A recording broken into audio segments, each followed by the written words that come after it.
오늘 메시지는요, 지난 3주 동안 계속해서 믿음의 영적 분위기를 어떻게 만들 것인가에 대해서 계속 좀 고민하고 또 성경을 통해서 함께 답을 찾아보는 시간들 갖겠습니다. 오늘은 세 번째 시간으로 합심, 원하트, 합심이라는 제목으로 말씀을 나누겠습니다. 우리 마태복음 18장 우리 큰 목소리로 읽겠습니다. 시작. 진실로 너희에게 이르노니 무엇이든지 너희가 땅에서 매면 하늘에서도 매일 것이요 무엇이든지 땅에서 풀면 하늘에서도 풀리리라. 진실로 다시 너희에게 이르노니 너희 중에 두 사람이 땅에서 합심하여 무엇이든지 구하면 하늘에 계신 내 아버지께서 그들을 위하여 이루게 하시리라. 아멘. 네, 합심, 하나 된 마음이라는 뜻입니다. 우리가 이 성경을 읽다 보면요, 하나됨, 연합, 그리고 마음을 하나로 합치는 것, 이런 것에 대한 강조를 많이 볼 수 있어요. 근데 이 성경을 읽다 보니까 이런 생각이 좀 들더라고요. 마음을 같이 하고 같은 말을 하고 같은 마음을 품고 뭘 계속 합치는 거예요. 합체를 하는 거예요. 근데 무슨 공산주의인가 이런 생각이 들 때가 있었어요. 그런데 공산주의와 이 하나님 나라는 다릅니다. 공산주의는 그냥 일방적인 어떤 힘에 의해서 이렇게 통제당하는 사회입니다. 그래서 그냥 어떤 외부의 압력 때문에 같은 말을 해야 되는 거고, 외부의 어떤 그 압력 때문에 같은 마음을 품으라고 강요당하는 사회입니다. 그런데 하나님 나라는요, 이것이 자원함으로 이루어진다라는 것이죠. 성령님의 인도함 속에서 자원함 안에서 하나 되기 시작하는 것이 하나님 나라입니다. 오늘 이 합심의 능력에 대해서 함께 살펴볼 텐데, 여기 보면 이 교회에 주신 기본적 권세가 있어요. 묻고 푸는 권세예요. 묻고 푸는 권세 이런 겁니다. 땅 위에 교회가 있고 땅 위에 저와 여러분이 있는데, 땅에서 묶으면 하늘에서도 묶이고 땅에서 풀면 하늘에서도 풀리는 권세를 우리에게 주셨다.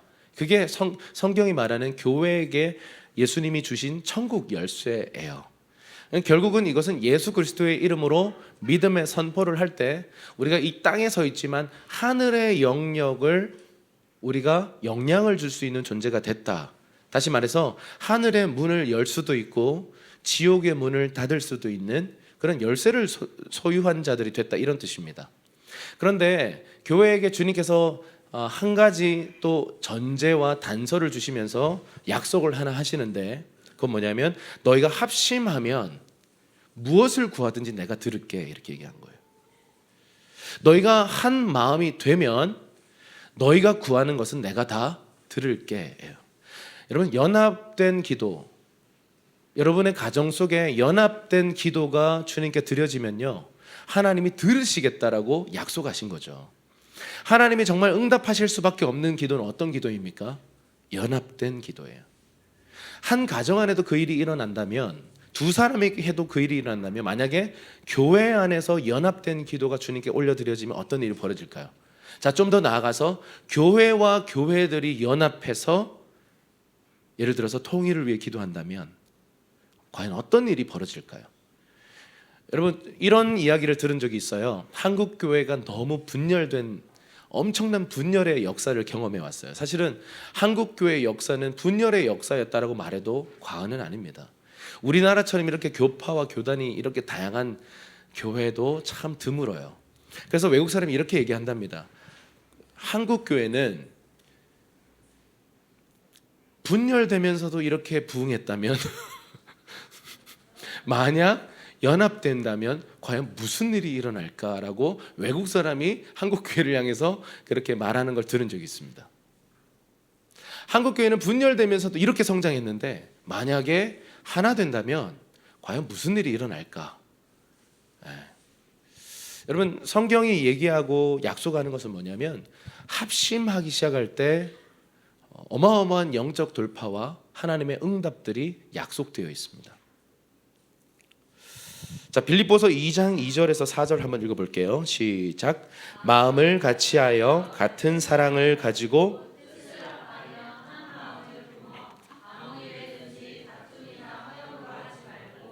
오직 겸손한 마음으로 각각 자기보다 남을 낮게 여기고 각각 자기 일을 돌볼 뿐더러 또한 각각 다른 사람들의 일을 돌보아 나의 기쁨을 충만하게 하라. 아멘.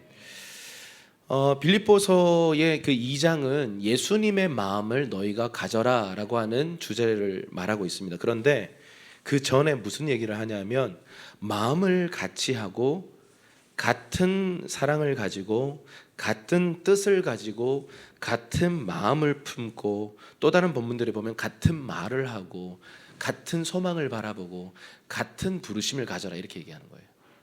그래서 주님의 교회를 향해서 우리에게 요구하시는 것은 뭐냐면 하나 된 마음을 갖는 것입니다. 이것을 가정으로 좁힌다면 가정의 남편과 아내 그리고 부모와 자식이 다른 마음을 품고 다른 곳을 바라보는 것이 아니라 하나 된 마음을 가지고 하나 된 소망을 갖고 가야 한다라는 것인데, 사실 이 이야기가 어떤 사람들에게는 굉장히 부담스러울 것입니다. 왜냐하면 하나 될 수 없을 것 같은 그런 느낌적 느낌이 있기 때문이죠. 과연 하나 될 수 있을까? 부모님과 내가 하나 될 수 있을까? 저 괴팍한 언니랑 내가 하나 될 수 있을까? 누나일 수도 있겠죠. 네. 네. 서로 바라보지 마세요. 네. 그러니까 하나 될 수 없을 것만 같은, 그래서 그냥 가까이 가고 싶지 않은 어떤 대상들과 하나 되어야 된다라는 주님의 가르침을 들을 때 굉장히 우리는 부담을 느낍니다. 그리고 이런 거죠. 미워하지 않기로 결정하는 것만으로도 대단한 일이라고 생각했는데 그 원수를 사랑하라 이렇게 말씀하시니까 굉장히 부담스러운 거죠. 그래서 이러한 영역들을 우리가 진통하면서 싸우면서 하나 된 마음을 소유하기 위해서 전쟁하는 사람들의 이야기는 결국 하나님 나라의 시민들의 삶의 방식이에요. 결국 우리가 싸우는 싸움은 막 누군가를 미워해서 싸우고 막 세상 사람들과 똑같이 뭔가 욕심을 가지고 무언가를 더 많이 소유하려고 싸우는 게 아니라 어떻게 하면 사랑할 수 있을 것인가 때문에 싸우는 거예요. 어떻게 하면 저 사람을 용서할 수 있을 것인가 때문에 싸우고, 어떻게 우리가 다른 마음을 품고 있는데 이것이 하나 될 수 있을까? 당신과 내가 너무 다른데 어떻게 우리가 하나 될 수 있을까? 이것 때문에 싸우기 시작한다는 거죠. 이 싸움이 하나님 나라 공동체 안에 필요해요. 그래서 제가 예전에 주중 모임 때 이런 얘기를 한 적이 있습니다. 그때 분위기가 굉장히, 교회 분위기가 너무 좋을 때예요. 다들 이런 얘기를 했죠. 너무 좋아요. 근데 제 마음에 어떤 마음이 있냐면 이것은 참 감사한 일이다. 교회에 대해서 다 감사하고 좋은 마음이 있으니까. 그런데 우리는 더 깊이 들어가야 된다. 근데 더 깊이 들어가면 아프다. 부딪힐 거고 갈등이 생길 거고 싸울 거고 어려워질 거다. 여러분, 제가 이 자리에 다 앉아 계셔서 좀 그렇긴 합니다만 많은 부부들의 그 싸움의 현장들을 보고 있습니다. 할렐루야. 그것을 중재하기도 하고 상담하기도 하고 그러지 마라 그러기도 하고 막 그럽니다. 근데 그 과정을 이렇게 지켜보면서 느끼는 건 뭐냐면 이 싸움은 필요한 싸움이다라는 거예요. 싸우지 마라가 아니라 싸워야 되는 거예요. 교회가 정말 싸우는 법을 배워야 된다. 우리의 싸움은 혈과 육에 대한 싸움이 아니요 그랬는데 우리의 대부분의 싸움 뭔지 아세요? 혈과 육에 대한 싸움이야. 막 육적 전쟁이야. 누가 밉고 누가 나를 힘들게 했고. 여러분, 우리의 싸움에는요 배후에 있는 영들과의 싸움이에요. 여러분이 지금 고통당하고 있는 문제들의 그 배후에 영들이 있다는 것을 알아야 돼요. 그래서 우리는 영적인 전투를 하고 있는 중이고, 영적 전투하는 법을 배우지 못하면 보이지 않는 무서운 존재들에게 당하면서 사는 그런 불행한 그리스도인의 삶을 사는 겁니다. 그리스도인은 원래부터 전투부대예요. 교회는 원래부터 이 유람선이 아니라 항공모함입니다. 부르심을 받고 보내심을 받아서 싸우는 존재이지, 교회는 그냥 야 유람선 타고 야 멋있는 거 구경하자 아니에요. 그러한 사역자들을 세우신 이유가 뭐라고 해요? 성도들을 이키핑, 무장시키기 위해서 그런 사역자를 세웠다라고 말합니다. 그리고 저 같은 사람들이 해야 되는 일은 뭐냐면 저와 여러분들 모두가 다 사역자화 되도록 무장시키고 훈련하는 그 일이에요. 그 일이 제자화인 거죠. 그래서 여러분들이 다 싸움에 능한 싸움꾼들이 되도록 하는 게 저의 목표고 그게 바로 교회인 것입니다. 그런데 싸움의 기술을 잘 몰라. 어떻게 싸워야 됩니까? 저는 앉아서 3분을 기도 못하는 많은 남성들의 고충을 들었어요. 기도를 시작해서 3분 후가 되면 꺼리가 다 떨어진대. 그다음 할 말이 없대. 할렐루야. 싸움의 기술을 배워야 돼요. 걸레짜기부터 해야 되는 거죠. 허드렛일부터 하면서 근육을 발달시켜 가야 되는 거예요. 여러분, 영적인 싸움도 마찬가지예요. 처음부터 싸움장 될 수 없습니다. 처음부터 싸움의 고수가 될 수 없어요. 계속해서 또 쥐어 터지고 또 넘어지고 또 아파하고 이러면서요, 점점 맷집이 강해지고 나중에는 맞기만 하다가 이렇게 펀치도 날리고 그렇게 하는 겁니다. 그래서 내가 기도해가지고 공동체 가운데 막 돌파가 일어나기도 하고 그래요. 그런 일들을 하나하나 경험하면서 나중에는 골리앗을 쓰러뜨리는 어떤 경험들도 하게 되고, 그러면서 여리고를 무너뜨리는 경험들도 하게 되면서 점점 다음 단계로 성장해 나간다라는 것입니다. 그래서 우리의 싸움은 혈과 육이나 눈에 보이는 어떤 상황, 누군가와의 싸움이 아니라 나를 무너뜨리기 위해 파송받은, 맞아요, 밥 먹고 나를 무너뜨리는 것만 생각하는 악한 영들이 있다는 사실을 알아야 돼요. 그 영들과의 싸움이라는 거죠. 그리고 우리는 지금 다음 시즌으로 넘어가는 것을 선택하고 결정하고 또 공동체를 위해서 기도에 집중하는 시즌을 살다 보니까 은총도 있고 은혜도 있는데 방해도 많다라는 것입니다. 이번 한 주 제가 여러 성도들의 삶의 이야기를 들으면서 기도하니까 더 거센 파도가 오는구나. 차라리 기도 안 하면, 그러니까 우리 중에 지금 혹시나 저는 너무 평안한데요, 그런 분 계시다면 손 들지 마세요. 그런 분들은요, 원수가 이렇게 생각할 가능성이 조금 있습니다. 쟤는 건들면 안 돼. 이렇게 건들면 안 돼. 괜히 건드렸다 기도 시작할지 몰라. 실제로 그렇거든요. 잘못 건드렸다가 기도 시작하면요, 그 건든 그 악한 영, 그 사탄의 왕국에서 털려요.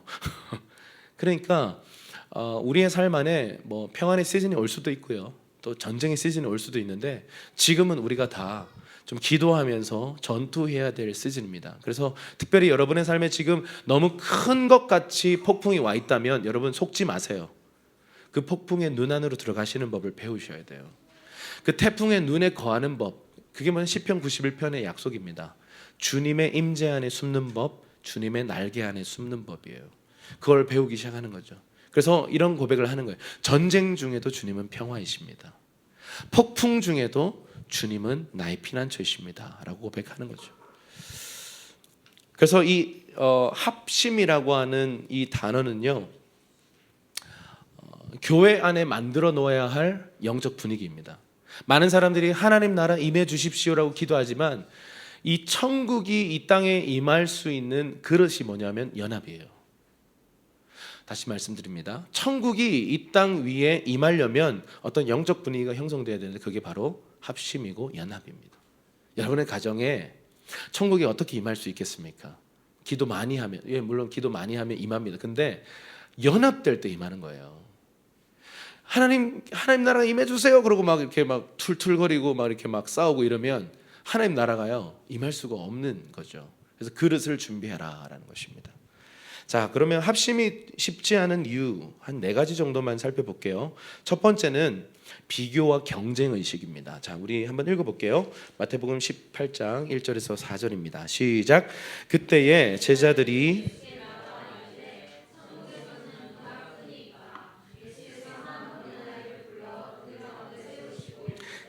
진실로 너희에게 이르노니 너희가 돌이켜 어린 아이들과 같이 되지 아니하면 결단코 천국에 들어가지 못하리라. 그러므로 누구든지 이 어린 아이와 같이 자기를 낮추는 사람이 천국에서 큰 자이니라. 선의의 경쟁 이런 표현을 이제 세상에서는 이렇게 필요하다 이렇게 얘기하는데, 여러분, 경쟁은 하나님 나라의 것이 아니에요. 물론 하나님 나라에도 선의의 경쟁은 있지 않나요? 그건 뭔가 서로에게 도전을 주는 개념이지 경쟁의 개념이에요. 경쟁은 뭐냐면 이 사람보다 내가 더 나아야 한다라는 의식이에요. 내가 이 사람보다 더 탁월해야 한다라는 어떤 비교적인 생각이에요. 그래서 여러분 이거는요 천국에서 온 게 아닙니다. 이건 세상으로부터 온 거예요. 비교라고 하는 것은요 열등 의식을 낳아요.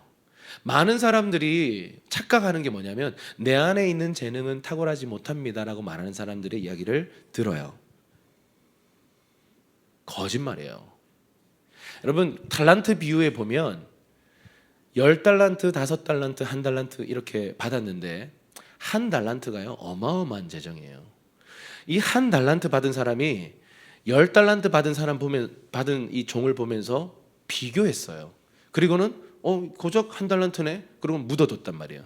근데 여러분 우리가 착각하면 안 되는데 이 1달란트가 어마어마한 가치란 말이에요. 이 1달란트를 가지고도 어마어마한 일들을 할 수 있습니다. 여러분 안에 있는 음악성, 여러분 안에 있는 누군가를 잘 케어하는 능력, 여러분 안에 있는 경청할 수 있는 능력, 공감 능력, 여러분 안에 있는 어떤 그 여러 가지 여러분만이 잘할 수 있는 그 어떤 것, 뭔가 지구력이 좋다든지, 어떤 사람들은 지구력은 좀 약하지만 뭔가 사람들을 그때그때 정말 잘 적재적소에 이렇게 즉흥적으로 잘 반응할 수 있는 능력, 여러분에게 있는 그 고귀한 여러분만 갖고 있는 그 능력은요 아주 소중한 거예요. 절대로 비교하지 마십시오. 우리가 기쁜 빡침을 느꼈던 어린 시절의 그런 이야기는 뭐예요?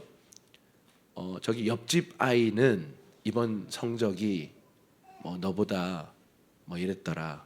뭐 혹은 뭐 이모의 딸이 뭐 이번에 평균 85점을 맞았다더라. 별로 아닌가? 90점을 맞았다더라. 그러면 이제 내 안에 깊은 빡침과 막 이렇게 막 반항심이 막 올라오는. 제가 많은 청년들이 이런 고백을 하는 걸 들었어요. 어린 시절에 부모님이 너무 나를 비교했어요. 형이랑 나를 너무 비교했고 나를 엄청 그 옆집 아이랑 비교하면서 나를 핀잔을 줬어요. 여러분 이것 때문에 많은 상처를 받은 사람들의 이야기를 많이 들었습니다. 존재가요 무너져요. 자존감이 바닥을 치고 열등의식에 사로잡힙니다. 근데 또 반대일 수 있겠죠. 비교해서 막 칭찬을 받은 사람도 문제예요. 뭔가 이렇게 특권 의식들을 가지고 있는 거죠.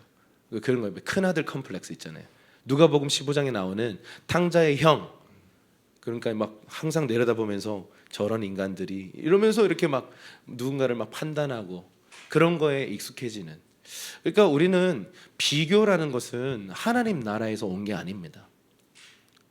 하나님 나라에서 온 게 아니에요. 경쟁은 하나님 나라에서 온 게 아니에요. 이건 세상으로부터 온 거고, 그래서 우리가 공동체 안에 이렇게 생활하다 보면요, 여기 또 이제 가정들이 많고 또 어떤 뭐 음악하는 사람들이 많고 또 심지어 우리는 예배 인도자들이 또 감사하게 많고 그래요. 근데 그 사람마다의 어떤 고유한 기름 부음이 있어요. 고유한 독특한 장점이 있고 물론 독특한 단점이 있어요. 그런데 그것을 우리는 어떻게 하는 걸 좋아해요? 비교하길 좋아해요. 그리고 막 경쟁하려고 합니다. 이런 것 때문에요, 은근히 우리가 이렇게 대놓고 비교하거나 경쟁은 안 하지만 마음 깊은 곳에서 내가 그래도 쟤보다는 잘해야지, 내가 나이가 더 많은데, 우리 가정이 저 가정보다는 행복해야지, 이런 마음들이 싹 트면서요, 뭔가 모를 하나 되지 못하는 마음들이 막 생겨나기 시작하는 거죠. 천국이 임할 수 없는 그릇들이 막 만들어지게, 막 뭐 나름대로의 경쟁 의식들을 갖는 거예요. 여러분, 교회 안에, 하나님 나라 안에, 주님의 몸된 교회 안에 이런 경쟁 의식이 딱 들어올 때요, 사단은 분열을 조장하고 깨트려 놓는 것들을 봤어요. 여러분, 혹시나 여러분 안에 여러분이 만약에 음악을 좋아하고 노래를 좋아하는 사람, 나보다 노래를 좀 더 잘하는 사람이 출연했을 때 여러분이 갖는 태도, 여러분 그런 게 있어요. 우리 교회는 그런 것이 좀 있기 힘든 구조이긴 한데, 오래 있었던, 우리 다혜 자매가 제일 오래 있었던 것 같은데, 오래된 게 좋은 건 아닙니다. 이렇게 굴러 들어온 돌이 박힌 돌 뺀다 이런 얘기가 있잖아요. 그러니까 난 오래 있었어. 뭔가 뭐랄까요? 지분 의식이라고 할까요? 텃세라고 할까요? 다혜 자매 그랬다는 게 아니라 그런 의식을 가지고 있고 막 새로 들어온 사람들을 안 끼워주고 이런 정말 뭐랄까, 이런 수준 낮은 이런 것들이 교회 안에 있어요. 정말 말도 안 되는 문화예요. 이거는 초등학교 문화잖아요. 근데 그게 알게 모르게 청년부 안에 어떤 심지어 장년부 안에도 있어요. 비교와 경쟁이라는 것이 정말 무서운 겁니다. 작은 비교의식과 경쟁의식이 들어와서 나중에요 처참한 그 결과들을 낳기도 합니다. 여러분 이것들을 버려야 돼요. 비교하지 맙시다. 경쟁하지 맙시다. 저희 하나님 나라의 정신은 이런 거예요. 저희 교회가 잘 되는 것이 중요한 만큼 옆에 있는 교회가 잘 되는 것도 중요한 거예요. 경쟁이 아닌 거예요. 서로 함께 이렇게 살아날 수 있도록 돕는 관계. 그게 하나님 나라입니다. 자, 두 번째는요. 존중 없음인데 사무엘상 2장 30절입니다. 한번 읽어 볼게요. 시작. 나를 존중히 여기는 자를 하나님의 성품입니다. 하나님은요. 그분을 존중하고 존경하고 그분을 소중하게 여기면 하나님도 정말 그렇게 소중하게 존중히 여기시고 그렇게 하세요. 근데 하나님을 막 멸시하고 하나님을 무시하면요 하나님도 그렇게 하시는 분이세요. 뭔가 이것이 뭐 하나님이 왜 그렇게 하지? 그런데 이것은요 창조주를 향한 우리 피조물들이 가져서는 안 되는 태도들입니다. 죄의 본질이 뭐예요? 하나님을 업신여기는 거예요. 죄라고 하는 것의 본질적 정의는요 하나님을 무시하는 거예요. 죄 짓는 그 순간을 생각해 보세요. 그 순간 하나님 무시하는 거예요. 하나님 없는 것처럼 여기는 거죠. 그러니까 그렇게 행동하고 말하는 겁니다. 근데 하나님을 존중하기 때문에 내가 어떤 내 행동을 절제한다. 하나님 이런 것들을 기뻐하시는 거죠. 존중이라고 하는 영역에 대해서 좀 더 한번 볼까요? 에베소서 6장 1절입니다. 시작. 자녀들아 주 안에서 너희 부모에게 순종하라. 에베소서 사도 바울과 이 베드로도요 계속 강조하는 거죠. 여러분 우리 기독교는 유교 전통을 깨고 부모나 어떤 우리 어른들을 우습게 여기는 종교 아니에요. 기독교의말로 정말 어른들을 공경하는 가르침으로 가득 차 있습니다. 아비들, 여기서 아비들을 할 때는요 실제로 육신의 아비이기도 하고 우리의 연장자들, 권위자들, 우리 뭐 직장의 상사들을요 진심으로 존중하는 거예요. 그게 은총을 받는 법이에요. 성경은 그걸 말하고 있어요. 그런데 우리가 사는 시대가 시대인 만큼 이것이 참 힘든 시대입니다. 이런 가르침을 만약에 가르친다면 어떤 사람들은 그 꼰대들을 위한 세상을 만드는 거 아니에요? 라고 반응할지도 모르겠어요. 여러분 그것은 우리 안에 왜곡되고 어그러진 관점이에요. 하나님은 권위를 통해 우리를 축복하세요. 그래서 여러분 삶에, 여러분의 직장에, 가정에 권위를 존중해 보세요. 어떤 일이 시작되는지 정말 그러한가 시험해 보세요. 여러분의 삶에 막혀있던 것들이 뚫리는 것을 저는 경험할 거라고 확신합니다. 제가 이 부분에 대해서 지난 10년 동안 가르쳐오고 조언해오고 많은 사람들에게 이 책을 권해오면서 동일하게 다들 고백해요. 너무 짜증나는 책인데 정말 돌파를 주더군요. 이런 고백들을 하더라고요. 세 번째 빌립보서 2장 3절입니다. 시작. 각각 자기보다 남을 낮게 여기고. 나보다 남을 낮게 여기는 거 이거 쉽지 않아요. 정직하게 내가 야보다 나은 것 같은데 내가 그래 니보다 나은 것 같은데 이런 생각이 들 때가 있잖아요. 근데 어떻게 하라고요? 여기라는 거예요. 팩트, 실제 사실은 내가 이 사람보다 더 잘할 수 있죠. 그 일에 대해서. 근데 여겨주라는, 그래서 힘들어요. 이거 훈련이 필요해요. 정말 지금 엉망으로 일하고 있는 사람한테 가가지고 나보다 낮게 여긴다. 불가능해 보입니다. 야, 일을 할 거면 때려쳐. 이런 식으로 할 거면 때려쳐. 내가 할게. 이까지 올라오죠. 그런 얘기가. 그런데 나보다 낮게 여긴다. 불가능해요. 저도 쉽지 않습니다. 근데 이게 존중이랍니다. 나보다 낮게 여기래요. 할렐루야.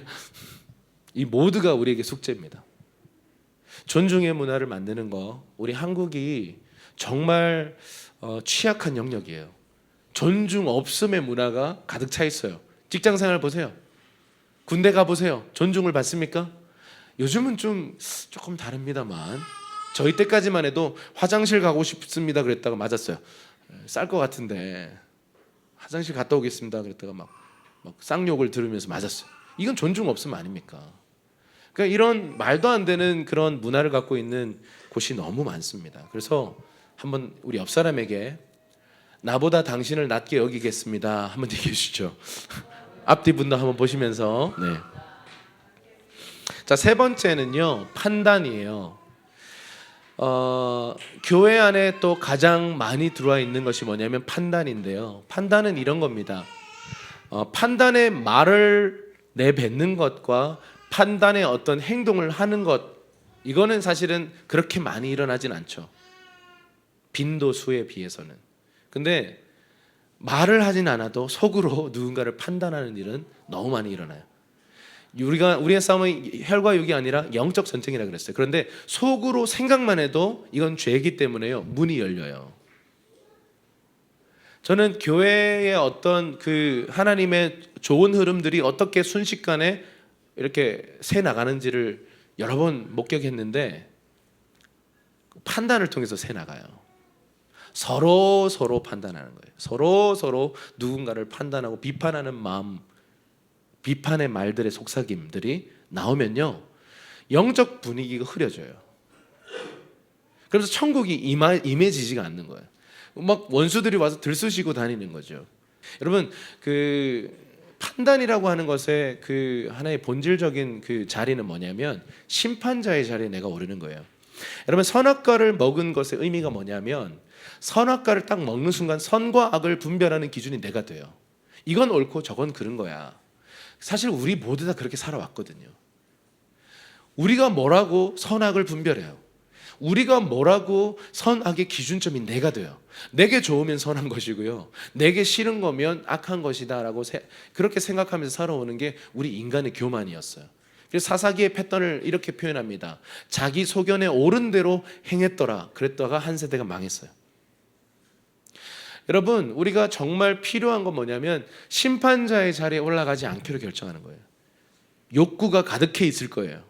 누군가에 대해 저건 아니야 라고 생각하면서 그 사람을 심판하고 재단하고 막 난도질하고 싶은 마음이 막 올라올 거예요. 그런데 그 심판자의 자리에서 내려와서 주님 자비를 베풀어 주십시오, 주님 긍휼을 베풀어 주십시오, 중보자의 자리로 들어가는 거예요. 여러분, 저는 최근에 하나님께서 이 공동체의 중보자들을 부르고 계셨고, 이미 그 부르심을 느끼고 계신 분들도 많이 있었고, 그리고 그들을 막 세워가는 여정 속에 어떻게 원수들이 중보자들을 공격하는지를 보고 있어요. 여러분, 한 공동체를 무너뜨리려면요, 리더십 치면 되죠. 그리고 누구를 치면 됩니까? 중보자들을 쳐야 돼요. 그 공동체를 위해서 막아섰던 사람들요, 그 공동체를 위해서 중간 지점에 들어가서 계속 연합을 위해서 하나님과의 그 소통과 연결됨을 위해서 기도했었던 그 중보자들이 딱 쳐지면요, 하나님의 역사가 풀어지지 않잖아요. 기도해야 하나님의 일이 일어나는데. 그럼 저는 최근에 하나님께서 어떻게 중보자들의 기름 붓는지를 봤고, 이것을 원수들이 어떻게 또 공격하는지를 봐요. 계속 이번 한 주간 그 보호를 위해 기도했어요. 하나님, 중보자들을 보호해 주십시오. 여러분, 우리가 기도하던 사람이 어떤 어려움 때문에, 어떤 상황들 때문에 기도가 딱 끊어지면요, 이전보다 더 악화됩니다. 여러분, 더 뒤로 가게 돼요. 믿음으로 뚫고 나와서 정말 굳게 서 있다가 어떤 강력한 어떤 원수들의 공격 때문에 이렇게 물러나면요, 이전보다 상황이 더 나빠진다고요. 그래서 여러분, 전진을 선택하셨다면 못 먹어도 고. 저는 하나님 앞에 우리가 정말 배워야 하는 하나님의 성품이 뭐냐면 충성인데요, 충성은 뭐냐면 죽을 것 같아도 그 자리 지키는 거예요. 미칠 것 같아도 그 자리에 지키는 거예요. 거 서서 미치는 거예요. 그냥 와,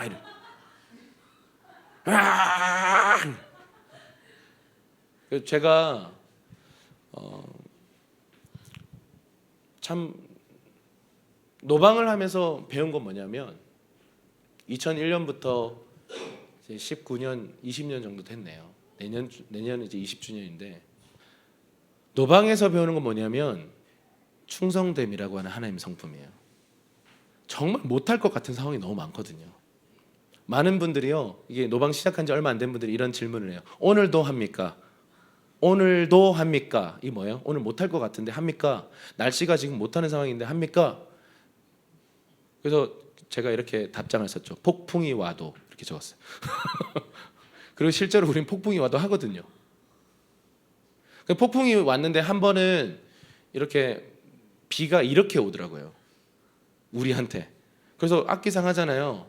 제가 그때 싱어였거든요. 근데 저희 목사님이 폭풍이 오는데 가자 이렇게 가시더라고요. 목사님 오늘은 아니지 않나요? 가자. 설명도 안 하고 가자요. 그래서 막 투덜거면서 따라갔죠. 근데 마이크를 딱 잡는 순간 전기가 막 통하는 거예요. 그래서 목사님 전기 통합니다. 그랬더니 악보로 싸라 그러시는 거예요. 그래서 악보로 쌌어요. 근데 막 이 건반 주자들 막 비가 오니까 목사님이 저 그때 당시에 버거킹에 가가지고 그 버거킹에 그걸 또 어떻게 아시는지 모르겠어요. 큰 비닐 있는데 자기들 쓰는 건데 그걸 사왔어요. 그걸 파는 게 아닌데 사왔어요. 사와가지고 그 건반 위에 이렇게 씌워가지고 그때 건반 주자들도 대단하죠. 보지도 않고 손을 넣고 치는 거예요. 자, 그걸 이렇게 옆에서 이렇게 십수년을 이렇게 지켜보면서 할 수 있구나. 할 수 있네. 하면 되네.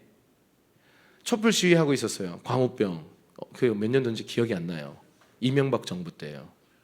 목사님 오늘도 합니까? 가자. 세팅해라. 세팅 다 했어요. 근데 막 난리가 났어요. 반기독교 시위했어요. 난리가 났었어요. 근데 그 분위기에서 우리가 찬양을 인도하려니까 이건 못하겠다라는 생각이 들더라고요. 근데 하나님 어떻게 역사하시냐? 이분들이 갑자기 시위 그 행진을 해요. 우리가 딱 가서 딱 세팅 다 끝나니까 자 행진합시다 이러면서 갑자기 행진을 하러 가요. 그래서 우와 하나님 정말 살아계시는구나 그러고 첫 찬양 딱 하면서 와, 주님의 나라가 임했어요. 근데 갑자기 40분쯤 됐는데 행진이 끝나고 돌아왔어. 그러더니 갑자기 우리가 기독교인 거 아니까 막 우리를 향해서 막 시위하는 거예요. 그래서 눈을 감았죠. 눈을 감고 하는데 갑자기 음성이 들려오기 시작해요. 갑자기 내 옆에 와가지고 흥분했던 그 사람들이 나한테 귀에다 대고 막 욕하기 시작하는 거예요. 찬양하고 있는데. 찬양 중에 그런 음성 들어보셨나요? 그런 음성 듣기 원하신다면 노방으로 오십시오. 네. 노방을 하면서요, 이런 순간은 못할 것 같은데 라는 생각을 가질 때 제가 섬겼던 그 리더 우리 목사님이 항상 그 자리에 서 있는 걸 보면서요, 하나님의 충성됨이 뭔지를 그분의 삶을 통해서 조금 배운 것 같아요. 그러면서 저도 어느새 안 될 것 같은 그 상황 속에서 또 다음 세대가 오늘도 합니까? 물을 때 폭풍이 와도 이렇게 답할 수 있는 고백이 된 것 같아요. 여러분 정말 그렇습니다. 이 이야기가 어떤 분들에게는 조금 부담이 될 수 있습니다. 여러분 못할 것 같은 그 상황에 믿음으로 선포하고 나와야 될 때예요. 그리고 그 자리를 지키세요. 여러분이 가장이라면 나 가장 노릇 도저히 못하겠어 하는 어떤 힘든 상황이 있다면 이빨 깨물고 가장의 위치에 서 있으세요. 만약에 제가 어떤 공동체 리더인데 어떤 심각한 어떤 어려움이 있어서 그만두고 싶고 오늘은 진짜 설교할 기분도 아니고 교회 올 기분도 아니에요. 그런데 믿음으로 굳게 서서 이 자리를 지키는 것이요 굉장히 중요합니다. 만약에 이것을 이탈했을 때 일어나는 일들은 걷잡을 수 없는 어떤 원수들의 역사들이 있습니다. 물론 제가 지금 모임을 빠지는 것이 뭐 안 된다 뭐 이렇게 무조건 뭐 이렇게 제가 그렇게 하는 게 아니라 어떤 부르심의 영역은 내가 힘들어도 못할 것 같은 상황이 있다 할지라도 믿음으로 서면 돌파가 일어난다는 것입니다. 그걸 말하는 거예요. 자, 판단에 대해서 한번 읽어볼게요. 시작. 그러므로 남을 판단하는 사람아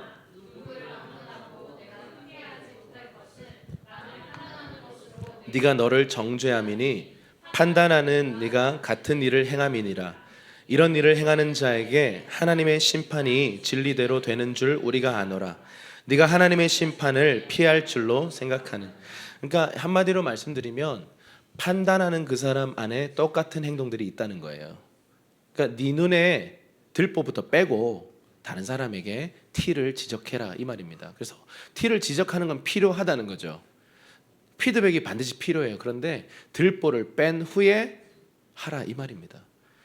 그래서 판단하는 거, 비판하는 것은요 반드시 나에게 돌아와요. 그렇기 때문에 우리가 헤아림으로 심으면 헤아림이 나에게 돌아오고 긍휼을 베푸는 것을 심어 놓으면 내가 긍휼히 여김을 받습니다. 그래서 팔복의 이야기이기도 합니다. 자, 마지막으로 용서 못함 때문에 우리는 합심이 막힙니다. 자, 마태복음 18장 21절 22절 시작. 그때에 베드로가 나와 이르되 주여 형제가 내게 죄를 범하면 몇 번이나 용서하여 주리이까? 7번까지 하오리이까? 예수께서 이르시되 내게 이르노니 7번뿐 아니라 7번을 70번까지라도 한 사람을 7번 용서하면 되겠습니까? 베드로가 물었는데 예수님은 7 곱하기 70, 490번 하라 이렇게 얘기하셨어요. 이 말은 영원히 용서하라 이 말입니다. 합심이 되지 않는 이유, 여러분 이 용서는요 정말 사실적으로 정말 누군가가 누군가에게 큰 어떤 잘못을 해서 용서를 하는 것도 있지만 그게 아닌데 그냥 서로의 의도가 다 그런 게 아니지만 어떤 영역에서는 용서가 필요한 경우가 있어요. 우리의 존재와 이 사람의 존재가 다르기 때문에 거기서 오는 어떤 고통, 그러나 그것을 용서하기로 결정하고 풀어놓는 것, 이거는요 이 우리의 생활 방식이 돼야 돼요. 그래서 어떤 정말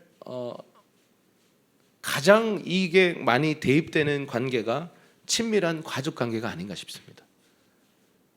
부부끼리 그리고 부모 자식끼리 서로가 서로를 용서하지 않으면요 용서하지 않은 마음을 가지고 있는 그 시간만큼 고통이에요.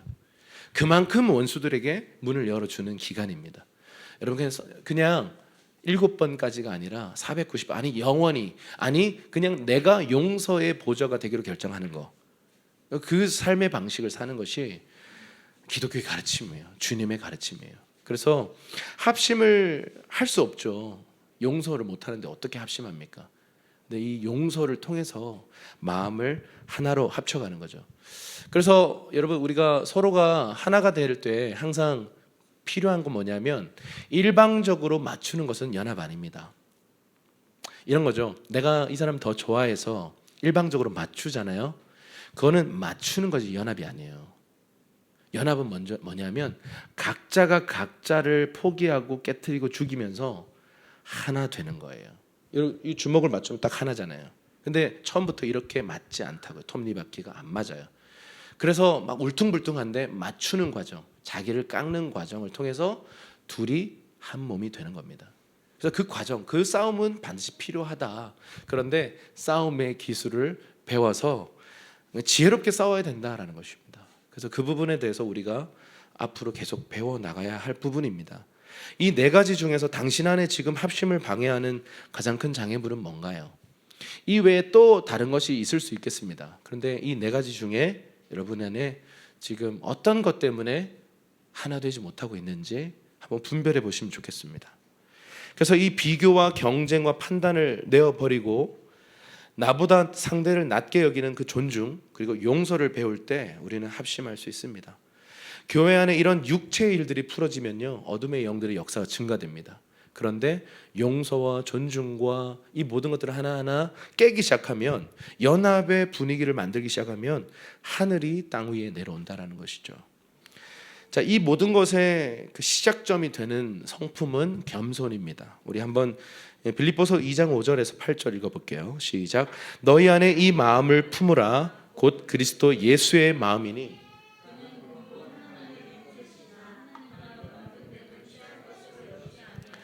오히려 자기를 비워 종의 형체를 가지사 사람들과 같이 되셨고 사람의 모양으로 나타나사 자기를 낮추시고 죽기까지 복종하셨으니 곧 십자가의 죽으심이라. 너희 안에 이 마음을 품어라. 이게 예수님의 마음이다라고 말하면서 예수님의 마음이 어떤 거예요? 하나님의 본체, 하나님 자신이셨지만 하나님이라는 그 자리에 있지 않기로 결정하고 권리를 포기하고 사람의 모양으로 오신 사건. 이것이 겸손이라는 거죠. 여러분, 겸손의 그 다른 표현은 권리 포기입니다. 내가 마땅히 권리를 주장하고 누릴 수 있는데 그걸 포기하고 낮은 위치로 내려오는 거예요. 내가 막 대접받을 수 있는 위치이지만 대접받으려 하지 않고 오히려 내려와서 섬기기로 결정하는 게 겸손이에요. 그러니까 기독교가 말하는 겸손은 그거예요. 예수님이 하나님이시고 창조주이신데 인간과 똑같은 위치로 내려오고, 아니 인간보다 더 밑에 내려가서 인간들의 종이 되어서 섬겼단 말이죠. 이게 겸손이란 말입니다. 이거가 없으면 부부의 연합, 공동체의 연합은 존재할 수 없습니다. 자, 우리 연합합시다 그러면서요, 내 밑에 다 모여. 이거 연합 아니에요. 자, 어떤 연합 운동들 이런 거 보면 막 자, 우리 연합합시다 그러면서 막 찾아와요. 그런데 알고 보니까 자기 밑으로 모이래요. 뭐지 이건? 여러분, 제가 아는 정말 존경하는 그런 목사님들, 사역자분들의 삶을 제가 이렇게 봐오면서 그분들이 연합합시다 그랬는데 그분들의 연합은 뭐냐면 자기를 깨트려요. 우리 사역 밑으로 모이라 이게 아니에요. 영향력 있는 사역 하시는 분들이세요. 그런데 자신들의 영향력을 내려놓고 자신이 무대에 한 번도 올라가지 않아도 좋으니까 우리 연합합시다. 여러분, 대부분 연합 어떤 건지 아세요?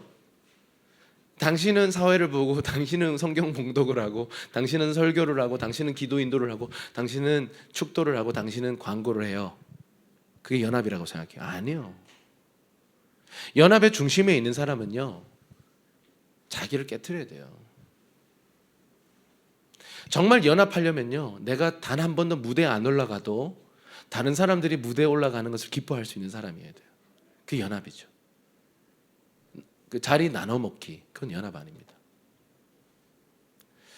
여러분, 우리가 연합이라고 할 때 나를 깨트리는 것이 없이는, 만약에 나에게 일방적으로 맞춰라고 말하는 것은 그것은 교만이고요, 그건 연합을 가져올 수가 없고, 만약에 하나 됐다, 이건 뭐냐면 하나됨이 아니라 속박한 거예요.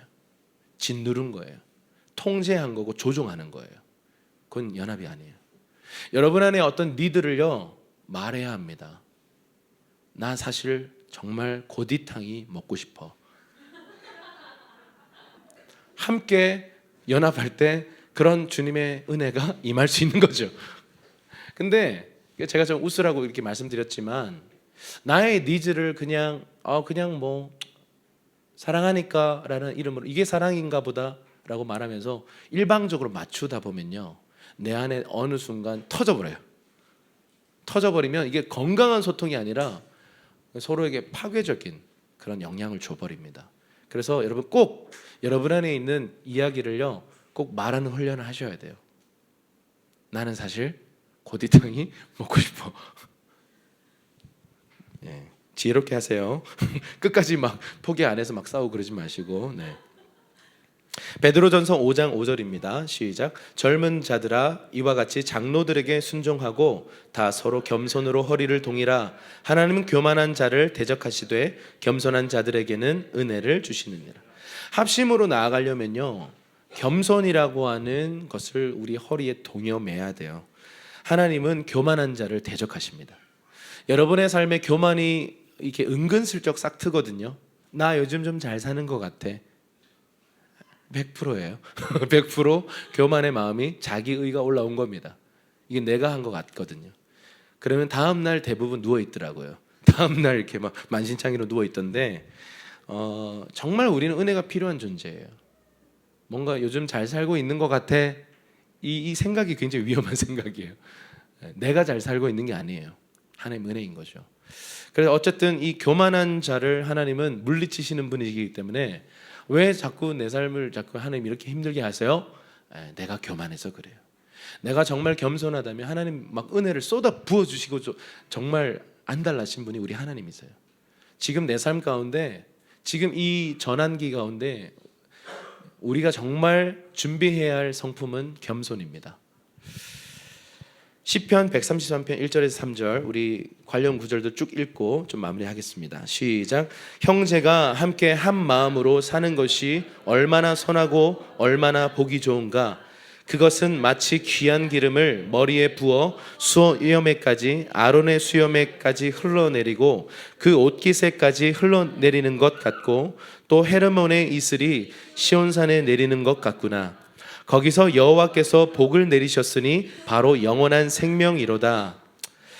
형제가 한 마음으로 연합해서 사는 게 주님 보실 때 정말 선하고 아름답다 이렇게 말합니다. 근데 그냥 좋구나 여기서 끝나는 게 아니라 주님 약속하신 게 있어요. 기름을 부으시겠대요. 어떤 기름이냐면 아론에게 부어주시는 기름이에요. 이건 뭐냐면 대제사장의 기름 부음이에요. 이것은 예배와 중보라고 해석할 수 있어요. 여러분 우리가 정말 연합하기 시작할 때요, 이 예배와 중보는 주님과 연결되는 거거든요. 우리가 하나로 연결되면요, 주님과 우리가 연결되기 시작해요. 그런 영적 분위기가 만들어지는 것입니다. 그래서 그러면 하나님의 결과적으로 어떤 걸 주시냐면 영생을 주시겠다 이렇게 말씀하세요. 영생의 복. 요한복음은 이 영생의 복을 뭐라고 얘기하냐면 주님을 아는 것이라 그래요. 그러니까 주님을 알게 된다라는 것이죠. 이게 연합의 그런 부르심의 어떤 하나님의 약속입니다. 자, 말라기 4장 6절입니다. 시작. 그가 아버지의 마음을 자녀에게로 돌이키게 하고 자녀들의 마음을 그들의 아버지에게로 돌이키게 하리라. 돌이키지 아니하면 두렵건대 내가 와서 저주로 그 땅을 칠까 하노라. 아비 세대와 자녀 세대, 부모와 자식, 이전 세대와 다음 세대가 등 돌리고 있으면요, 그것 자체가 저주예요. 우리는 그런 저주스러운 소식들을 많이 보고 듣고 있습니다. 그런데 성경은 일관적으로 우리에게 말해요. 이전 세대, 부모 세대와 다음 세대는 하나 되어야 된다는 거예요. 이게 하나님의 부르심이에요. 연합을 향해 우리를 부르신 하나님은 형제와 형제들이 서로 하나 되라 이것만 말하지 않아요. 당신의 부모 세대들과 하나 되라. 여러분 이게 얼마나 힘든 줄 아세요? 부모 세대와 함께 걷는 거 여러분 가치관이 좀 다르고요, 생활 패턴이 너무 다르고요, 문화가 너무 다르고 같은 사건을 볼 때 완전 다르게 봐요. 근데 어떻게 같이 가요? 근데 그것이 하나님의 부르심이에요. 근데 만약에 그렇게 하지 않으면 주님이 저주로 이 땅을 치겠다라고 말씀하셨어요.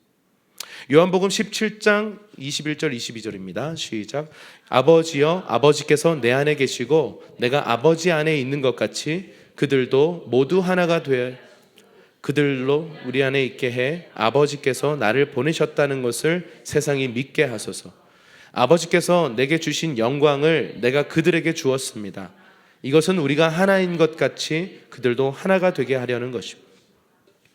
우리가 하나 되면 세상이 예수님을 알게 된다, 믿게 된다라고 말하는 거예요. 여러분 우리가 정말 하나 되기만 하면요, 하나님이 이러한 어마어마한 약속들을 약속하고 계세요. 복음전도 우리가 정말 사랑으로 하나 되면 그냥 일어난다 이 말입니다. 근데 물론 한국교회는 하나 되지 않은 채 많은 전도를 하는 것으로 유명한데요, 근데 만약에 우리가 정말 하나 된다면 어떤 일들이 일어날까요? 궁금합니다. 어찌 보면 오늘 나눈 이 이야기들은 아주 이상적인 얘기들이에요. 과연 이 일이 우리 가정에서나 할 수 있을까? 우리 부모님과 내 남편과 할 수 있을까? 이런 생각이 들 겁니다. 그런데 여러분 이것은 하나님이 우리를 부르신 부르심이에요. 너희는 하나 되도록 불렀다라는 거예요. 하나님이 하나이신 것처럼, 성삼위 하나님이 하나이신 것처럼 너희도 하나 되길 원한다. 이것이 주님의 부르심이기 때문에, 그리고 방금 읽었던 요한복음 17장은 주님의 기도예요. 여러분 예수님의 기도가 응답되지 않는 거 본 적 있으세요? 없습니다. 아직까지 응답되지 않고 있는 이 기도가 있는데 바로 이 대제사장의 기도예요. 너희가 하나 되는 것. 저는 그 날이 올 줄로 믿습니다. 그래서 연합은요 선택사항이 아니라 부르심이에요. 연합하면 좋지 뭐, 사이좋게 지내면 좋지 뭐, 아니요, 그것은 하나님이 우리를 부르신 본질적 부르심이에요. 너희는 하나 되어라, 서로 사랑해라 라고 말씀하시는 것입니다. 말씀을 마무리하겠습니다. 교회 안에 합심되지 않은 채 많은 미니스트리를 하고, 합심되지 않은 채 많은 기도를 하고, 합심되지 않은 채 예배를 많이 드리는 거 사실은 하나님이 원하시는 것 아닙니다. 어떻게 보면 좀 본질적 의미에서는 그것이 온전한 예배와 기도가 아닙니다. 하나된 마음, 하나된 뜻, 하나된 소망을 가지고 나아가는 것이 공동체의 목적입니다. 이것은 일방적으로 나를 따라와 하는 어떤 일방적으로 나에게 맞추는 통제와 조종이 아니라 성령 안에서 각자가 각자의 지체됨의 위치에서 자원함으로 헌신하는 것. 근데 머리를 따라서, 예수 그리스도의 명령을 따라서, 성령님의 운행을 따라서 움직이기 시작하는 것. 이것이 합심인 거죠.